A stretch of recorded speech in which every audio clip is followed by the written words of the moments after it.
बिस्मिल्लाहिर्रहमानिर्रहीम अस्सलामु अलैकुम दोस्तों, हर बार विराट कोहली और बाबर आजम का मवाजना किया जाता है।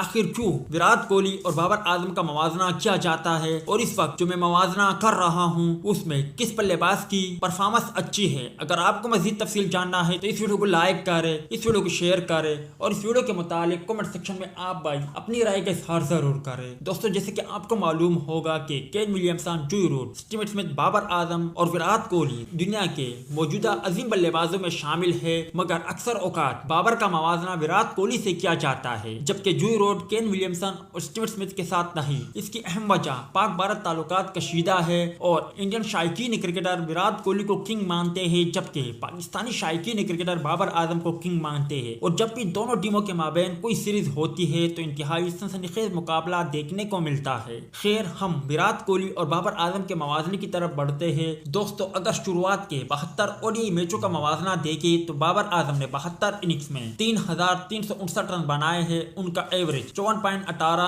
हाईएस्ट स्कोर 125, जबकि बाबर आजम ने 11 सेंचुरियां और 15 निफ सेंचुरियां बनाई है। बाबर आजम का स्ट्राइक रेट देखे तो वह 87.09 रहा। विराट कोहली की शुरुआत के 72 इनिंग्स को देखे तो विराट कोहली ने 2,891 रन बनाए हैं। उनका एवरेज 40.62, हाईएस्ट स्कोर 118, जबकि विराट कोहली ने 8 सेंचुरियां और 18 निफ सेंचुरियां बनाई थी। विराट कोहली के स्ट्राइक रेट को देखे तो वो 84.01 रहा था। दोस्तों, शुरुआत के 72 मैचों को देखे तो बाबर आजम को बढ़तरी हासिल है, जबकि करंट परफॉर्मेंस को देखे तो करंट परफॉर्मेंस में भी बाबर आजम विराट कोहली से आगे है। आप भाइयों की नजर में मौजूदा दौर का किंग कौन, बाबर आजम या विराट कोहली?